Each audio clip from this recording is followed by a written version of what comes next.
That's not a comic book. Now that's a comic book. Hi everyone, welcome to another episode of Comic Reviews. I am Super2 and I am starting really late tonight. I don't like starting at 8:30 and it's just been a crazy busy night for me. Sorry about how late this is for people coming in live, and it's a pain. Crazy busy night. But we got plenty of stuff to talk about. But before we begin, by the time this video is posted, there will be 2 days left to vote in the Comic Club video. We're doing another episode of Comic Club in April. I believe it's April 21st at 2 p.m. Is the date we have set. But we're doing another episode of Comic Book Club, and there's a video where you can go vote on what book we pick. If I remember, I'll try to leave a link down in the description, but it's in my recent uploads. So, yeah, but you can vote in a poll on what book we'll be discussing, and that way you have time to get it and all that stuff. So, announcement video coming on that probably sometime Saturday, once the choice is finalized. So, go vote now before it's over. Anyway, I don't want to delay too much longer, so hey to Jake Carlson and Zorro Fan Productions. Thanks for making it out here live to be in the chat. Good to see you, good to see you, good to see you. And yeah, the only other announcement kind of thing I have is related to the show, because there will be an episode of Trade Talk this week. There will not be an episode of Trade Talk tonight on the live show. This week I'm covering Multiversity on Trade Talk. And this is a very complicated story with a lot of really dense material in it. So I didn't want to do this and try to do it live and off the cuff, because I wouldn't be able to be coherent. So there will be a Trade Talk episode posted Friday, and it's a scripted review, which if you watch my channel, you know I don't do those very often. So I hope people do check that out. That'll be posted on Friday, which is the normal time I post Trade Talk. Alright, so that all being said, let's go ahead and talk about what we'll be talking about tonight. First off will be Mystik U, Book 3. Then Daredevil, number 600. Followed by Wonder Woman, number 43. Trinity, number 20.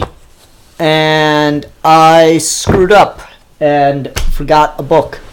One moment, please. Oh, we're off to a good start. Hey, Harry. Can you hand me the comic that's sitting on the red bag over there?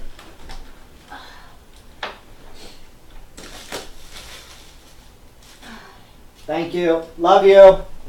It's nice to have a loving wife who puts up with your bullshit.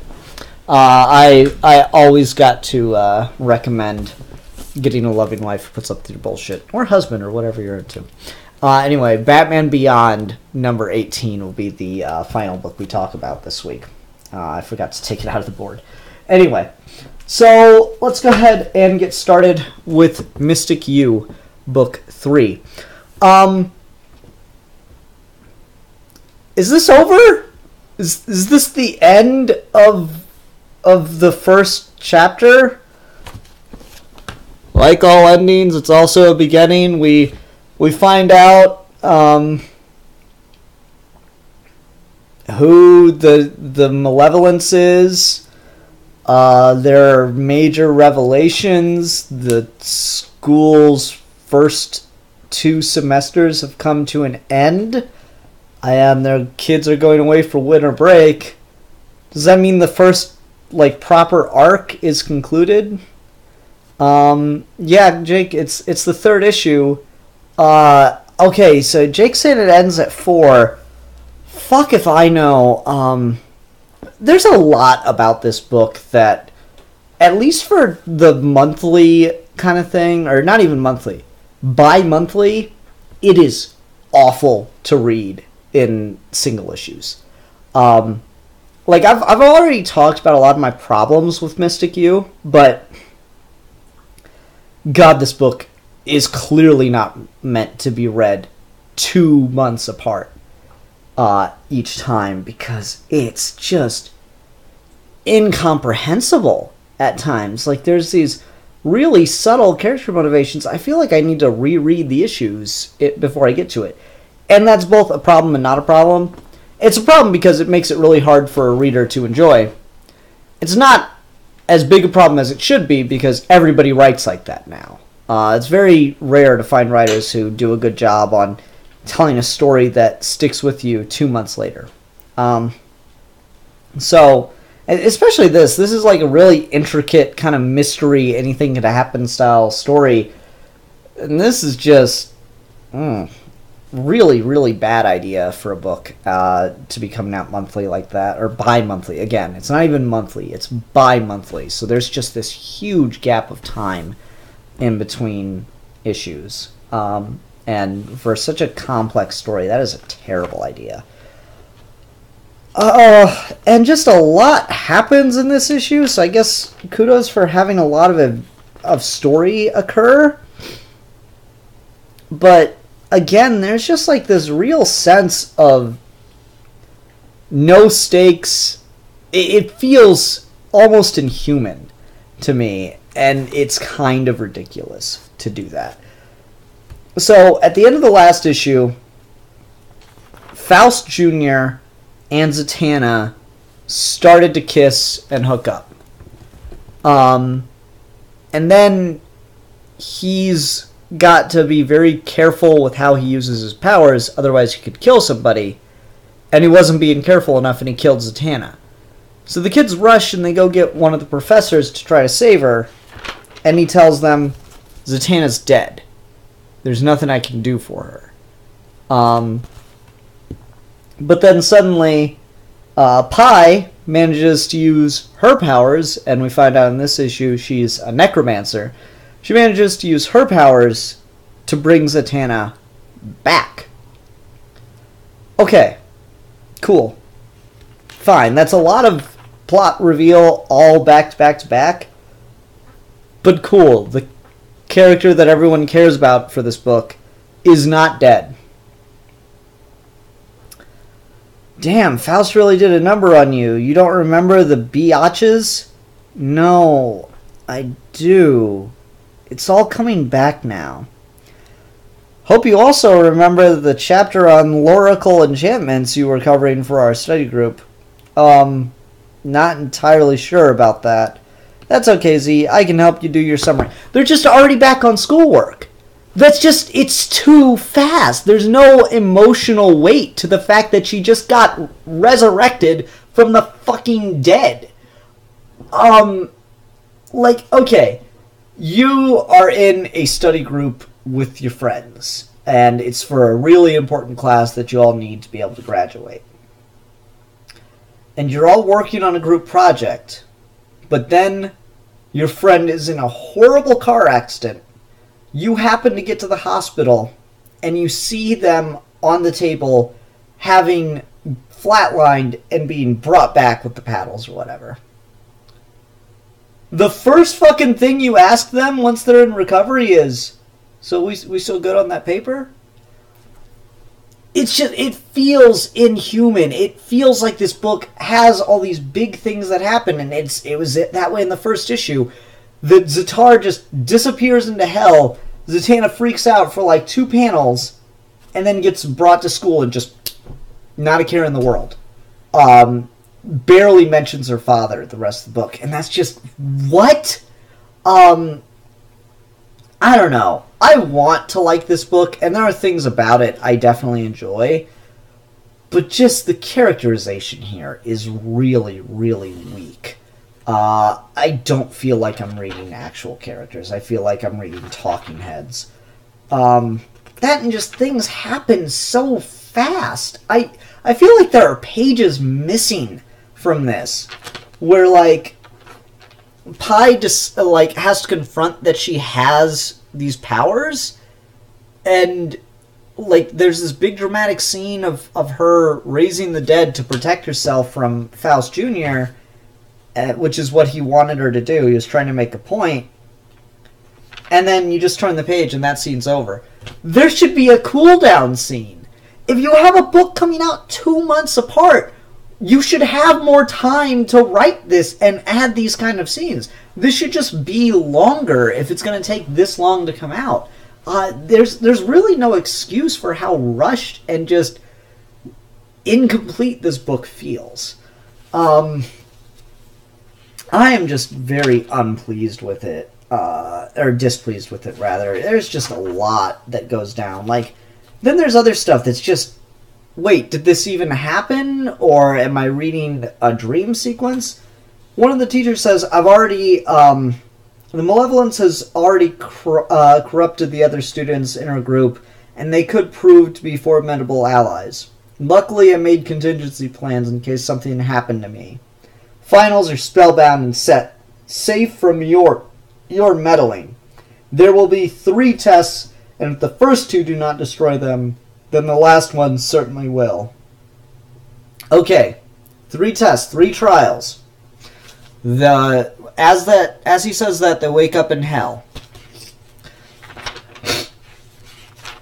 They get out of hell and are in front of the school, but they're still technically in hell, I think. So either this is a continuation of the first trial, or this is the second trial, which doesn't do a fine job of explaining that. And then there's, especially because it's over in 2.5 pages, then there's the third trial, where they think they've won and are at, like, the finals after party, but then it turns out it's like a curse or a trick or something. And so either this is the second trial or it's the third trial. And it's so incomplete and aggravating. Kuma Ranger says, I remember Mystic U was originally announced back in DCU, so maybe this could be a similar case to the Poison Ivy miniseries. I read the Poison Ivy miniseries, though, and that also wasn't good. It was just okay. It's not as bad as this. And maybe I'll change my mind on this if I read all the issues back to back. But right now, it just feels sloppy. And I'm really disappointed in that. I'm just not happy with the direction this book has taken. So, there's that for you. Let's go ahead and move on and talk about Daredevil number 600. How exciting is it that Daredevil is up to 600 issues? Woo! Everyone have a drink for Matt Murdock. 600 issues! Can't wait to read issue 1. I mean, I think we're going to 601, but we're really going to be back to issue 1 soon. Marvel. Anyway, so this is, I guess, the conclusion of the Mayor Wilson Fisk arc. Kind of predictably, but not in too bad a way. Fisk was setting up a meeting with all the New York City crime bosses, and Daredevil gathered the vigilante street New York heroes to kind of take over that, or like bust that up and get Fisk basically impeached. Can you guess what happens? Fisk doesn't actually show up. It was a sting operation he set up with the police to catch both the heroes and the crime bosses.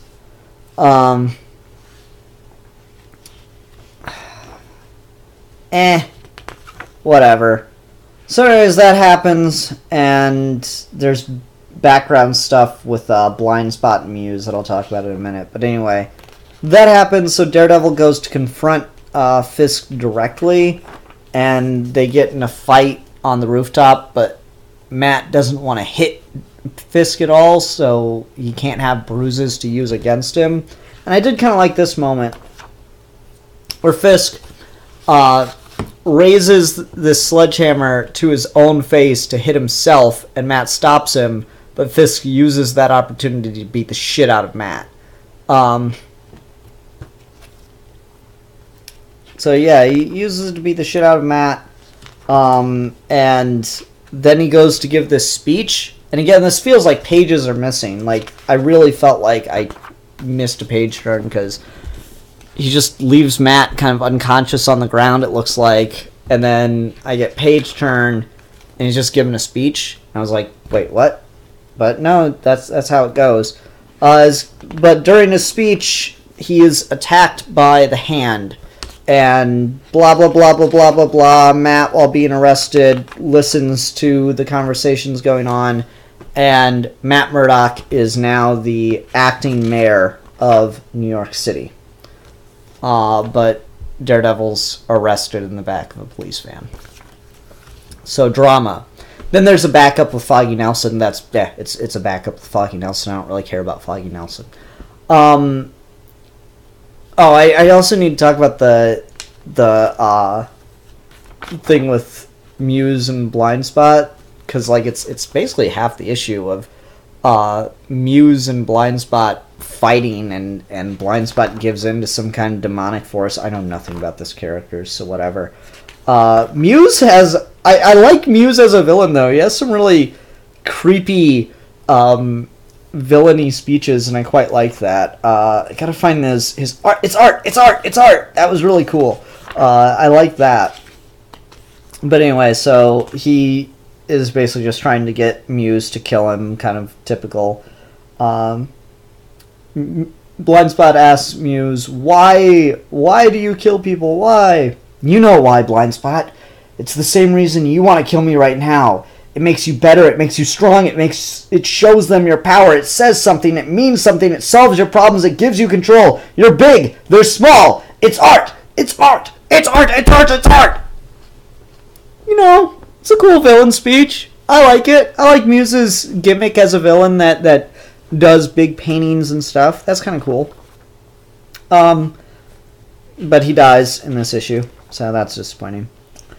I don't know, the Fisk stuff feels really predictable in kind of a silly way, even though there's like this out at the end as to why Matt's going to be the mayor now, even though he initially said he couldn't. It's kind of a weird gimmicky out, but whatever. It's a little predictable, but I still liked it. The confrontation scene between Fisk and Matt is really, really good, though, where they're both on the rooftop. I really like that.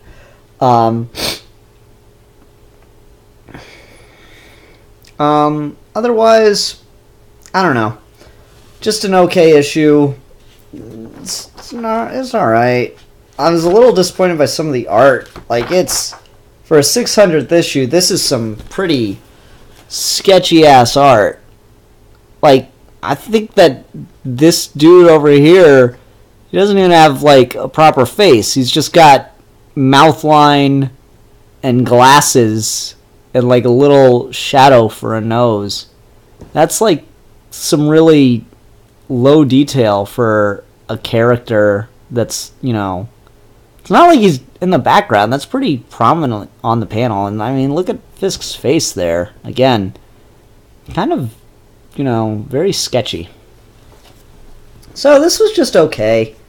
But I think that's the end of the Mayor Fisk arc. It looks like Matt Murdock will be... Jake Carlson says, unfinished is not the same as sketchy. I'll defer to your expertise. It looks like it's just kind of roughly sketched out real quick, is what I'm trying to say. It doesn't look like it was properly rendered and time was taken with it. How's that? Anyway... yeah, I guess this is probably the end of the Mayor Fisk arc, and that will be going into a new arc. I doubt Wilson Fisk will recover and get to continue being mayor. It seems like we've kind of spun with that. Anyway, let's call that a peach for that review.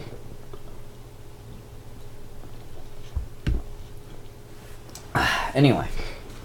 Let's go on to Wonder Woman, number 43. I continue to be unimpressed with this book. All that being said, this is an okay issue. I've certainly read worse issues of Robinson's Wonder Woman. And that's kind of a backhanded compliment, and I'm okay with that. I do like a scene in particular in here. There's a lot of wasted time in here with just this fucking dick measuring contest between Steve Trevor and Jason Woman that I just don't have the time or interest in even summarizing. But there's a cool scene where Wonder Woman has the Furies under interrogation, and she's going to use the lasso of truth on them, but then their restraints pop off, and she says, "That was me. I told them to release you.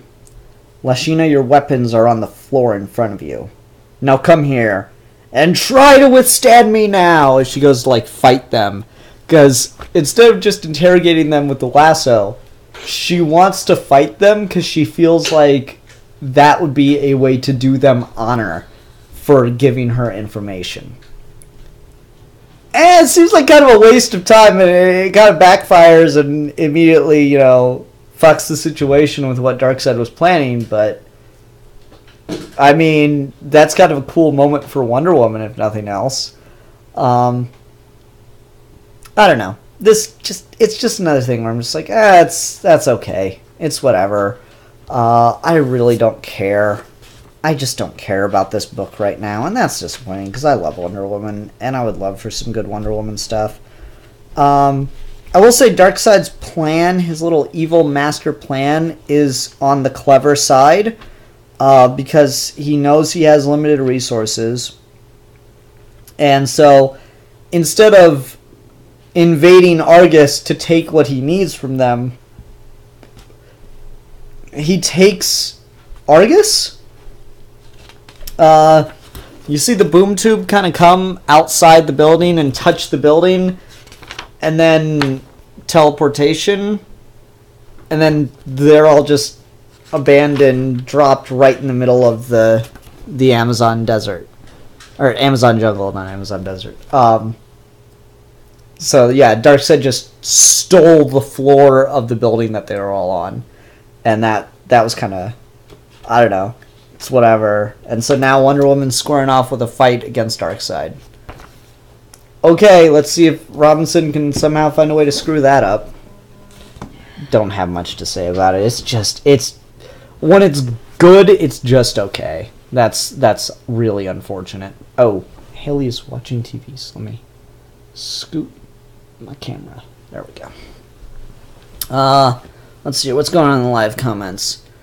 So Ian, what is your thoughts on the Justice League spin-offs JL Dark and JL Odyssey? I added both of those to my list today. JL Dark, I really like the idea of Wonder Woman leading the Magic Justice League team. Wonder Woman's origins and her whole backstory is in the realm of magic and mythology, so it really makes more sense for her to be on the team than Batman ever does, even though he gets roped in with it all the time, like in the animated movie. So I like the idea of Wonder Woman being the team leader there. Also, the cast is pretty cool on there. Man-Bat? I can dig that.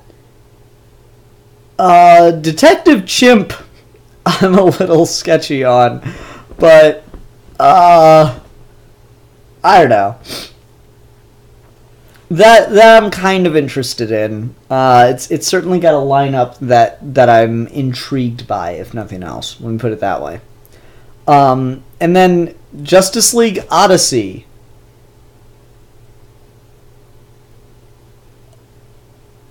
Darkseid's on the Justice League.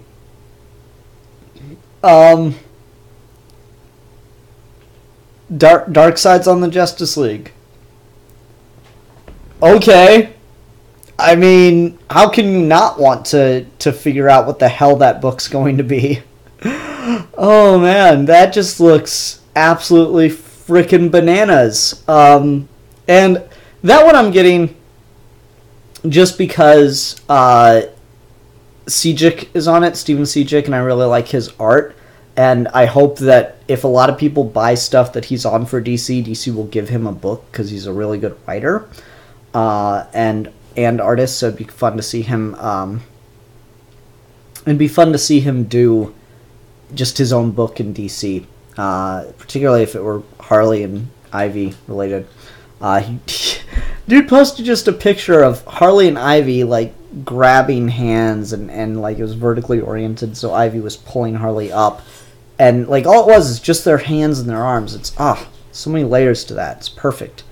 So, yeah, I'm buying that just for Sejic, because I think he's a really good artist and writer. And I hope that he gets more business with DC, because that would be beautiful.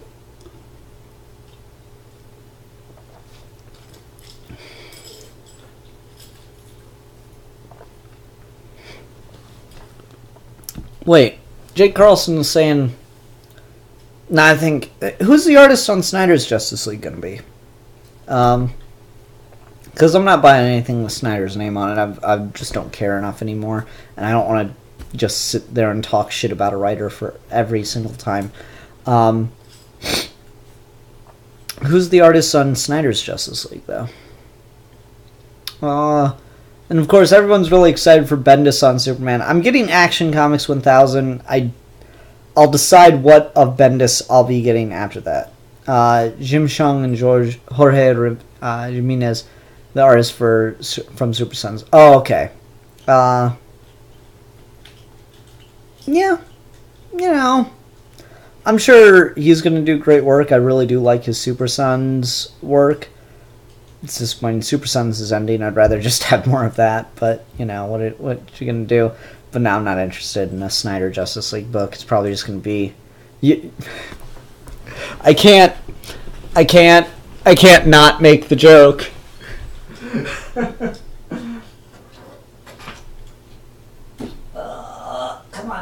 on. Don't be a little bitch. Don't be a little bitch.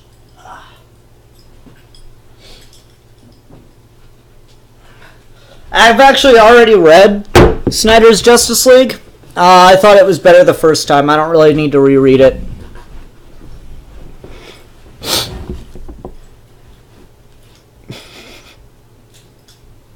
I'm waiting for the roasteds to appear in the comments section there.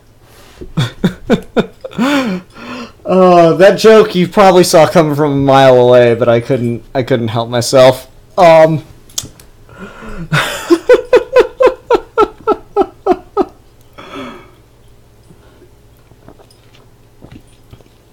You know, I didn't mention this when I did my Multiversity review, since that's already edited and everything, but I read one issue of the Dark Knight's Metal tie-ins. I read the I also read Suicide Squad's tie-in, but I read the Batman Dawnbreaker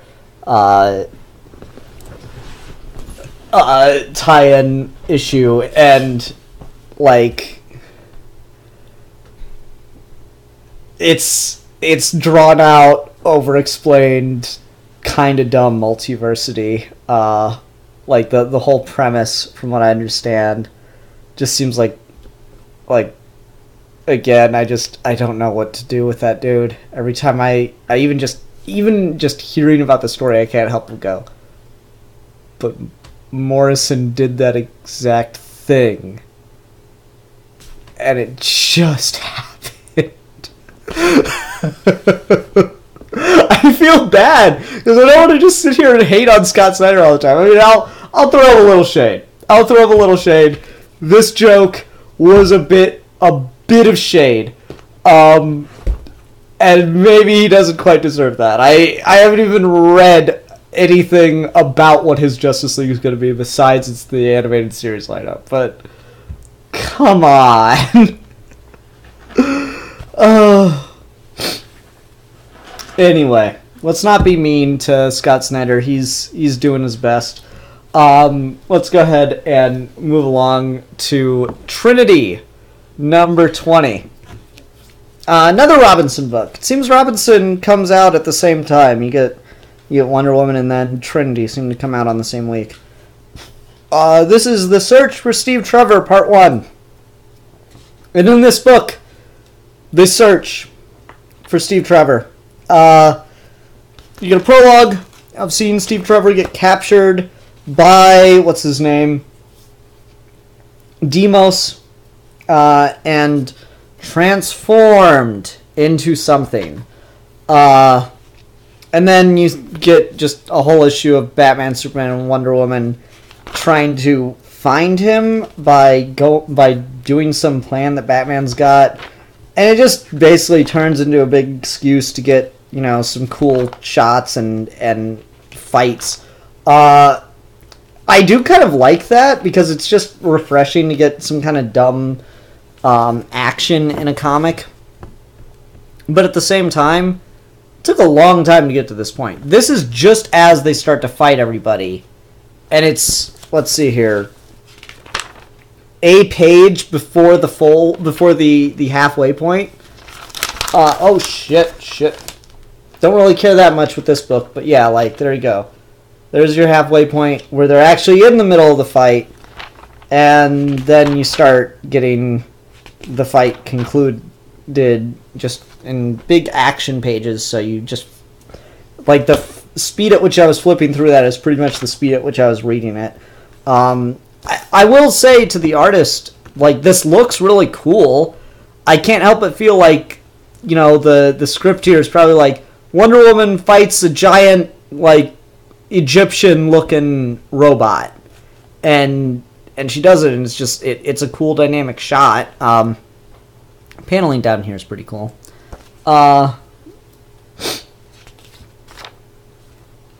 Otherwise, they get the location of this base and go to fight the bad guys and save Steve Trevor, but then they get there and orcified Steve Trevor is running at them, so they're gonna have to fight Steve Trevor, I guess. It's a cool issue for the art.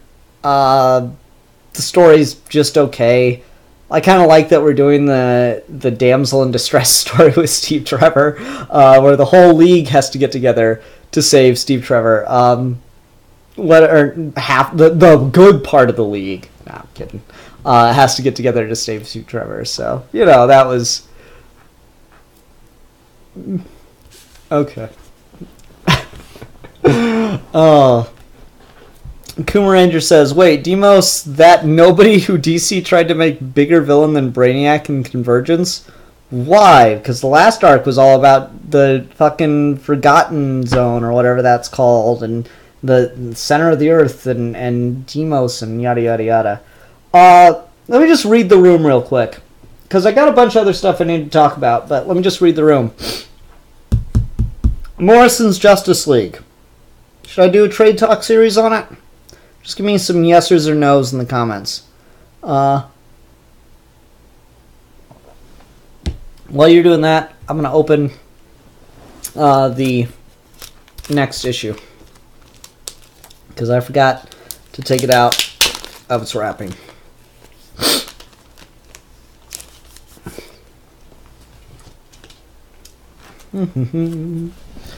Getting a lot of yeses, a lot of enthusiastic yeses.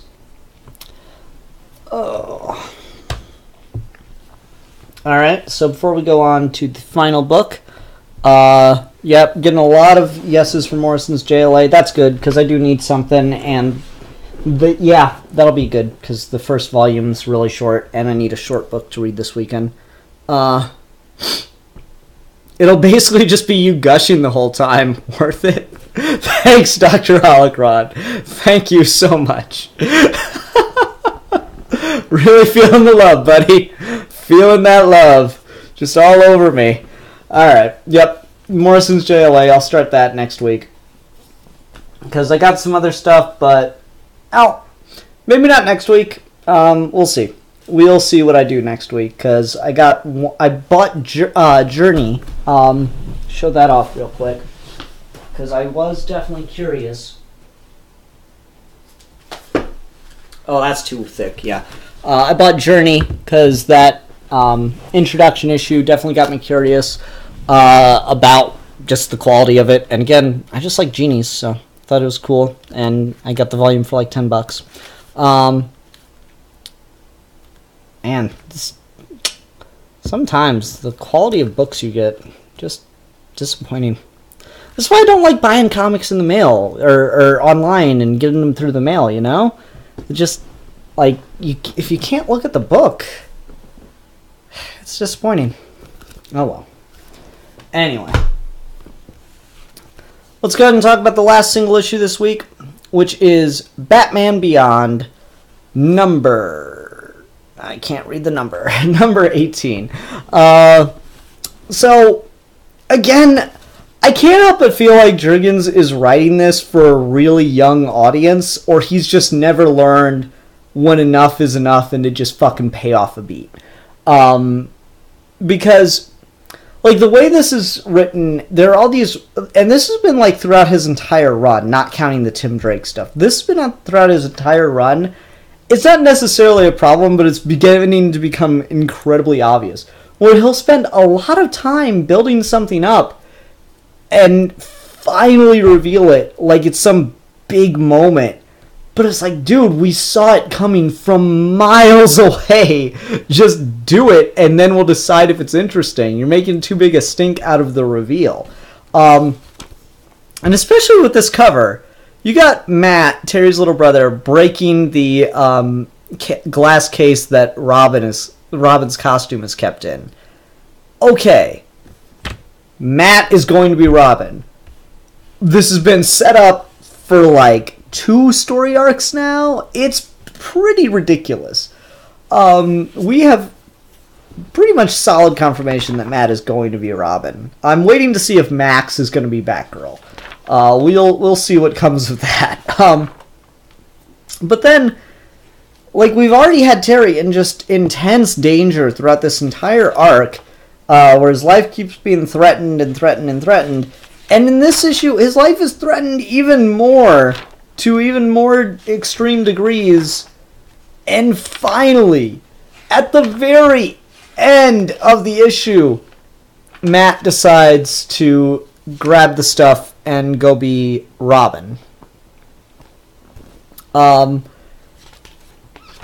Like, it's not even like you get any action of him as Robin. He grabs everything to go be Robin and save Terry for the next issue.